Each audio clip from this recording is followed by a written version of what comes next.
Hi hello नमस्कार मंडळी, मी कोकणची कन्या सपना तुमच्या सगळ्यांचं स्वागत आहे आपल्या यूट्यूब चॅनलमध्ये।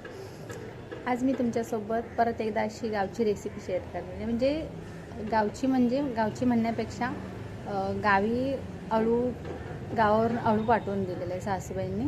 चिराग गेला होता तर अळू पाठवून दिले, म्हणजे मीच सांगितलं होतं फोन करून की थोडंसं अळू पाठवून दे आणि अळूवडीचं पण अळू पाठवून दे। म्हणजे अळू हे दोन प्रकारचं असतं, एक असतं ते अळूचं ते थपथपं बोलत असाल किंवा तुम्ही म्हणजे अळूची भाजी बोलत असाल तर ते एक अळू असतं, आणि एक असतं अळूवडीचं।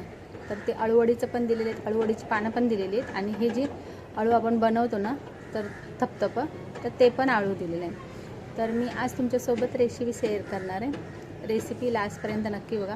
आणि मी खरं सांगते, मी पहिल्यांदा ज्यावेळेला रेसिपी बनवली होती ना, म्हणजे अळू बनवलं होतं ना, तर त्याला बिलकुल अशी चवच लागत नव्हती। म्हणजे कधी लग्न झालं तेव्हा बनवलं होतं त्याला, म्हणजे असं चवच लागत नव्हती। मग मी काय केलं, आईला एकदा फोन करून विचारलं, आई की अळू कसं बनवतात? तर आई बोलली की असं असं बनव। आणि मग तेव्हापासून मग आई जशी सांगते ना, तर त्याच पद्धतीने मी फॉलो करून ती रेसिपी बनवते। तर मी म्हटलं आज तुमच्यासोबत, ह्याच्या आधी पण मी तुमच्यासोबत शेअर केलेली आहे। मला वाटतं मी मागच्या वर्षी ह्या वर्षी मेमध्ये पण आम्ही तुमच्यासोबत अळू शेअर केलं होतं। अळूची रेसिपी म्हणजे वहिनींनी बनवली होती, म्हणजे माझ्या जावेने बनवलं होतं, म्हणजे त्याच पद्धतीने बनवतात। तर मी म्हटलं आज तुमच्यासोबत ह्या वर्षी ह्या सीझनचं म्हणजे पावसामधलं अळू, तर ती रेसिपी तुमच्यासोबत शेअर करते। खूप बडबड झाली माझी। तर आता आपण रेसिपीला सुरुवात करूया। अळू रात्री आणून दिलं, तुम्ही आता विचार केला रात्रीने काय भिजत टाकायलाच विसरले मी, नाहीतर मग आपण कसं अळूमध्ये चणे, त्याच्यानंतर वाटाणे पण टाकतो, काही जण चण्याची डाळ टाकतात, घोट्या असतील तर घोटिया टाकतात।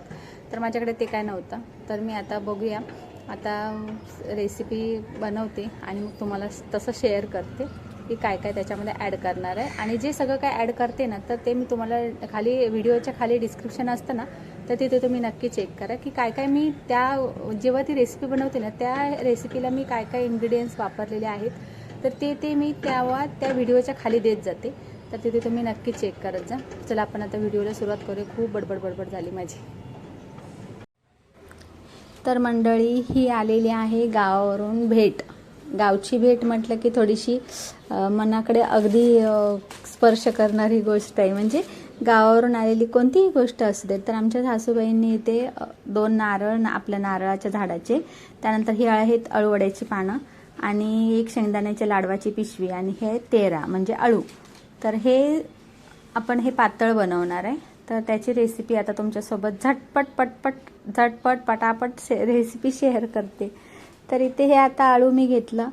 आता हे आधी धुवून नाही घ्यायचं, तर आधी मी काय करणार आहे, ते कसं साफ करायचं, तर हे बघा, हा जो देठ असतो, आता काढलेला देठ आहे, तर ते असं सोलून घ्यायचं। आपण पापडीची भाजी किंवा असं सोलतो ना, तर तसे सोलून घ्यायचे। हे बघा, असं सोलायचे। आणि हे अळू असतं, तर हे थोडं म्हणजे खाज उठते ह्या अळूला। 2 प्रकारचे अळू असतात, एक असतं ते पांढऱ्या देठाचं आणि एक असतं ते लाल देठाचं। तर हे जे आहे ना, तर ते लाल देठाचं, म्हणजे ह्याला थोडीशी खाज कमी असते। म्हणजे पांढऱ्या देठाचे जे अळू असतं ना, तर त्याच्यापेक्षा ह्याला जरा खाज कमी असते। तर म्हणजे काय लोक ते बनवतात, तर आम्ही काय नाही बनवत, आणि आमच्याकडे ते नाही आहे, त्याच्यामुळे मग सासूबाईंनी हेच पाठवून दिलेलं आहे। तर हे असे साफ करायचे, आणि ज्या पानं आहेत ती बाजूला करून घ्यायची, आणि त्याचे ते देठ आहेत त्याचे चांगले असे सगळे देठ सोलून घ्यायचे। देठामुळे जरा अळूला चव येते। तर हे बघा, असे पटपट जरा सोलून घेते। आणि हे कसं पहिल्यांदा गावी लोक बनवायची ना, तर त्यावेळेला रात्री सगळं सोलून प्रोसेस करून मग सोरकुलात उकडत ठेवून हे सगळं करत होती। तर आपल्याकडे इथे काय सोरकुल नाही आहे, तर मी काय करते, आता इथे टोपली घेतली, म्हणजे चपातीची टोपली आहे ही, तर त्याच्यामध्ये आता हे देठ आहेत ते एका बाजूला ठेवले, आणि हे सगळं अळू आहेतची पानं ती एका बाजूला ठेवलेली आहेत, आणि हे सगळं असं साफ करून घेतलं। हे बघा, आता हे साफ करून घेते, आणि काय करायचं, ह्याच्यात जी खराब पानं आहेत ना, तर हे बघा, ही काळी पडलेली पानं, खराब म्हणजे खराब नाही झालेली आहे, ती आता एक दिवस झाला ना त्याला काढून, त्याच्यामुळे ती पिवळी पडत आलेली आहे, त्याच्यामुळे ती पानं तशी झाली। तर ती पानं मी थोडी येल्लो कलरची झालेली आहेत ना, तर ती मी काढून टाकणार, ती नाही घेणार याच्यासाठी भाजीसाठी। तर हे बाकीचं जे अळू आहे तर ते घेणार। सासूबाईंना फोन करून सांगितलं होतं आदल्या दिवशी, पाठवून द्या. हे बघा असं ना काळे पडतात हात, तर तुम्ही आधी पहिल्यांदा खोबरेल तेल लावा किंवा कोकम तुम्ही लावलात तरी चालेल, कारण की कोकम लावल्याने ना खास थोडीशी कमी येते. तर मी काय कोकम लावलंच नव्हतं, नंतर लक्षात आलं की कोकम लावायला पाहिजे होतं. आणि हे सगळं आळू मी सोलून घेते. नारळ पण आपल्या नारळाचेच दिलेले होते, आपले नारळाची झाडं तुम्ही बघितलात आता मेमध्ये.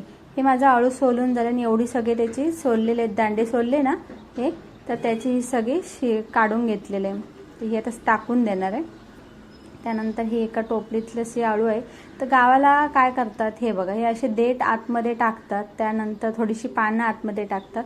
तर आता मी इथे कापत नाही बसणार आहे, कापत बसल्यानंतर ना खूप टाईम जातो त्याच्यामुळे. म्हणजे पहिली लोक कापूनच बनवत होती, ही अशी बनवायची, मोठी बनवायची आणि ही आढळ्यावरती कापायची. तर मी न कापता आता काय करते, हे असंच पद्धतीने आता हे सगळं जे आळू आहे ना ते स्वच्छ धुवून घेते आधी. पहिल्यांदा आई आमची पण की नाही आळू पहिल्यांदा कापून वगैरे घ्यायची, त्यानंतर मग स्वच्छ अशी धुवून घ्यायची. तर मी इथे काय करते, टोपामध्ये डब्यामध्ये पाणी घेतलं, कारण की टोप कसं कमी पडला असता त्याच्यासाठी धुवायला, म्हणून मी डायरेक्ट ना एक माझ्याकडे रिकामी प्लास्टिकचा डब्बा होता, तर तो मी त्याच्यामध्ये पाणी घेतलं आणि हे 2-3 पाण्याने स्वच्छ धुवून घेते. आणि जेव्हा धुताना त्यावेळेला सावकाश धुवत जा, कारण की ना ते खाज उठण्याची शक्यता आहे. आपण पाण्यात कसं हात टाकतो आणि मग ते खाज पण उठते, तर चमचा वगैरे असं काहीतरी परातनं घेऊन वगैरे पलिता घेऊन तुम्ही हे करा. तर आता मी हे आळू स्वच्छ धुवून घेतले, कुकर घेतला, कुकरमध्ये ते आळू घातलं आणि म्हणजे जेवढं आळू बुडणार ना तेवढं पाणी घालायचं. आणि हे मी आता डायरेक्ट कुकरमध्येच टाकलेलं आहे. तर कुकरचं झाकण नाही लावायचं, तुम्ही झाकण लावलात तरीही चालेल, पण मी काय झाकण लावलं नाही आहे. कारण हे बघा असं नरम पडत येतं ते आळू, आणि आळवाला पण थोडंसं पाणी सुटत जातं, कारण की देठं जशी बावत जातात ना, म्हणजे कोमेजत जातात, तर तसं तसं त्याला पाणी सुटत जातं आणि त्याचा कलर पण चेंज होतो. तर त्यामुळे मी एक 10 ते 15 मिनटं हे चांगलं बारीक गॅसवरती उकडवून घेतलं. हे बघा अशा पद्धतीने उकडवून घ्यायचं. आणि पाणी थोडंसं कसं काळं पडतं, तर काळं पडलं त्याला काही फरक नाही पडत. तर इथे गॅस बंद करून घ्यायचा. आणि आता हे आळू आहे ना, तर ते मी इथे खाली हे घेतली आहे, चाळणी घेतली, मोदकाची चाळण असते ना त्याच्यावरती आता मी हे सगळं आळू आता पाणी जाण्यासाठी याच्यावरती नितळत ठेवून देते. आणि खाली काहीतरी ताट वगैरे घ्या किंवा परात घ्या तुम्ही, कारण की आपण नितळत ठेवतो ना तर त्याच्या खाली पाणी पडेल ना, म्हणून मग त्याच्यामध्ये पाणी साचणार ते. तर ते पाणी टाकून नाही द्यायचं, सगळं पाणी आपल्याला वापरायचं आहे. नंतर तुम्हाला दाखवते मी. हे बघा आता हे सगळं आळू आहे ना ते कुकरमधलं काढून घेते. आणि कुकर पण ना क्लीन होतो मस्त, आळवाने ना कुकर पण क्लीन होतो. मग मी स्वच्छ आधी धुवून घेतला कुकर आणि त्यानंतर मग ही सगळी प्रोसेस केली. बघा आतमधून पण मस्त असं क्लीन झालं. आणि हे पाणी टाकून नाही द्यायचं, तर हे मी आता ठेवणार. आता आपण हे फोडणीसाठी वापरणार आहेत पाणी, तर हे थोडंसं थंड व्हायला ठेवून देते एका बाजूला. आणि हे पाणी पण आपल्याला नंतर यूज करायचं आहे. तर इथे मी थंड झालं, थोडंसं आळू थंड झालं, तर मी इथे एक मिक्सरचं भांडं घेतलं, मोठं मिक्सरचं भांडं घेतलं. तर त्याच्यामध्ये हे आळू सगळं घालून घेतलं. आणि याच्यामध्ये आता थोडंसं पाणी घालायचं. बघा पाणी एवढं निघालं त्याच्यातून, म्हणून मी त्याच्या खाली इथे ना छोटी अशी हे ठेवली होती, कढई ठेवली होती ॲल्युमिनियमची. तर आता ह्याची बारीक ना पेस्ट करून घ्यायची. त्यासाठी मी पहिल्यांदा थोडंसं पाणी घातलं, याच्यामध्ये पाणी घालायचं आणि नंतर याची बारीक अशी स्मूथ पेस्ट बनवायची. बारीक पण नाही, थोडीशी जाडी बनवला तरी चालेल, कारण थोडीशी जाडी असते ना तेव्हा चांगली लागते. बारीक जास्त पण पातळ नका करू. आणि तेच पाणी आपण जे मगाशी उकडवून घेतलं ना आळू, तर ते पाणी इकडे एका हे मिक्सरच्या भांड्यामध्ये, मिक्सरचं भांडं स्वच्छ धुवून घ्यायचं. आणि जास्त पाणी आधी डिरेक्टली एकदम पाणी नका घालू, कारण की आपण त्याची बघायचं की आळू थोडंसं घट्ट असेल ना तरच चांगलं लागतं, जास्त पण पातळ नाही करायचं. हे सगळं मिक्स करून घ्यायचं. आणि आधी फोडणी नाही देणार आहे आपण, तर ही पद्धत आहे. मी पहिल्यांदा फोडणी द्यायची, सगळे ते पाणी आपण उकडवून घेतलं ना तर मी टाकून द्यायची, त्याच्यामुळे त्याला चव लागत नव्हती. तर मी आईने जी सगळी ट्रिक सांगितली ना तर ती वापरून मी आता हे असं आळू बनवते. तर ते खूप सुंदर आळू होतं. आणि खरंच अशा पद्धतीने नक्की करून बघा तुम्ही. आणि आता सीझन चालू झालं आहे ना, तर ह्या पद्धतीने करा. मी पहिल्यांदा आळू घ्यायची आणि सगळं टाकून द्यायची हे पाणी. आणि मी शेंगदाणे आणि त्याच्यामध्ये थोडेसे मी ना काजूचे गर टाकले होते. तर हे काय करायचे, आपण कुकर लावला होता ना मी भाताचा, त्यावेळेला ते उकडवून घेतले. आणि आता इथे मी सगळे मिक्स करून घेतले. ते इथे कोथिंबीर मिरची घेतली, भरपूर अशी 2 लसूणचे गड्डे सोलून घेतलेले आहेत. आणि इकडे मी हे पण घेतलं, कोकम घेतले. कोकम नसेल तुमच्याकडे तुम्ही चिंच वापरा तरीही चालेल. आणि हे सगळं आता मिक्स करायचं, टोपामध्ये घालून घ्यायचं. आणि त्यानंतर मग आपण आता हे सगळे घातलेले आहेत ना ते सगळं मिक्स करून घ्यायचं. हे बघा मिक्स सगळं करून घ्यायचं मस्त. अशा पद्धतीने नक्की करा तुम्ही. मी पण पहिली बनवत होते ना त्याला खरंच बिलकुल चव नव्हती. आणि ह्या पद्धतीने मी बनवते ना तर आळू खूप सुंदर होतं. म्हणताना पण माझा आवडीने खातो. चवीनुसार मीठ टाकायचं, थोडंसं कमी टाकायचं आधी, आणि नंतर पाहिजे तर आपण टाकू शकतो. कारण की एकदा जर मीठ जास्त झालं जेवणामध्ये तर त्याला आपण काय करू शकत नाही. किती लिंबू पिळा काय करा तर ते काय करू शकत नाही आपण. तर आता आपण असो, इथे आपण आता फोडणीची तयारी करतो. तर नाही, फोडणीची तयारी करण्या अगोदर मी इथे जो सगळं मिक्स करून घेतलेला आहे ना तर टोप इथे परत एकदा ठेवून घेतला. टोपामध्ये, मोठ्या टोपामध्ये ह्याच्यासाठी केलं कारण की बाहेर त्याच्या म्हणजे जेव्हा आळू उकळतं ना, म्हणजे त्याला उकळी येते तर त्यावेळेला त्या अळूचे ना बारीक बारीक बारीक थेंब सगळे बाहेर उडत असतात. तर त्याच्यामुळे मी मोठा टोप घेतला, म्हणजे शक्यतो बाहेर कमी उडणार याची. तर त्याच्यामुळे मी इथे घेतलं आहे बघा. आता गॅस बंद करून घेते. आणि हे लसूण हे गॅसवरती ठेवायचं. लसूण आणि मिरची टाकली ना की त्याच्यात थोडीशी 5 मिनटं उकळी आल्यानंतर त्याची चव वेगळी लागते, म्हणून मी तुम्हाला ह्या पद्धतीने दाखवलं. आणि इथे आता मी फोडणीची तयारी करते. ते अळू एका बाजूला मी उचलून ठेवलं. थोडंसं तेल टाकायचं, चवीनुसार तुमच्या अंदाजानुसार तुम्ही तेल टाका. तर इथे मी 1.5 पळी तेल टाकलेलं. अंदाज मी सांगते 1.5 पळी मी आता परत ठेवून दिली. आणि थोडीशी मस्त अशी वरतून आपल्याला मोहरी टाकायची. फोडणीसाठी मोहरी तुम्ही नाही वापरलात तरीही चालेल, पण मी वापरली. मोहरी वापरा, थोडीशी टेस्ट आणि त्याचा जो फ्लेवर असतो ना, म्हणजे तेच, तर ती थोडीशी वेगळी लागते म्हणून मी तुम्हाला सांगते. आणि भरपूर अशी परत एकदा हे टाकायची, लसूण टाकायची फोडणीला, बारीक ठेचून घ्यायची, लसूण टाकायची. आणि तुमच्याकडे जर कोण असेल ना, म्हणजे तुम्हाला कसं त्याच गॅसवर परत हे करायचं असेल ना तर तिथे पण फोडणी देऊ शकता. किंवा तुम्हाला कोणी हेल्पला असेल ना तर त्याला सांगू शकता की हा थोडासा इकडे ह्या बाजूला मी हे करते, गरम झालेला आहे टोप, तर त्याच्यामुळे मी बोलते तुम्हाला. मी काय करते इथे आता त्याच गॅसवरती, एका गॅसवरती मी तिकडे ठेवून दिलं आणि हा गॅस आता बंद करते.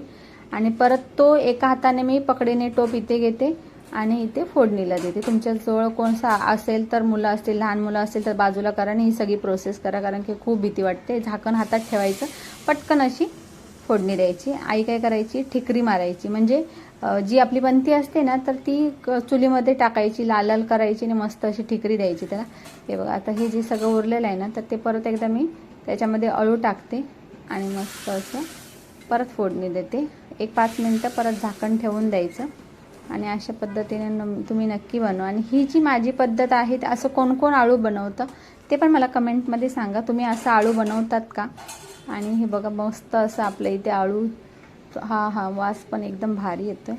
आणि काय केलं आता ह्याच्यात आपल्याला खोबरं तर लागतंच, थोडं तरी लागतं. तर त्याच्यामुळे मी सासूबाईंनीच दिलेला नारळ फोडला आणि त्याच्यामध्ये आळूमध्ये टाकला. आणि ते आता परत एकदा मिक्स करून घेते.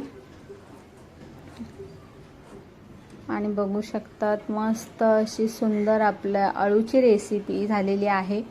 तुम्हाला ही रेसिपी कशी वाटली हे मला कमेंटमध्ये नक्की सांगा.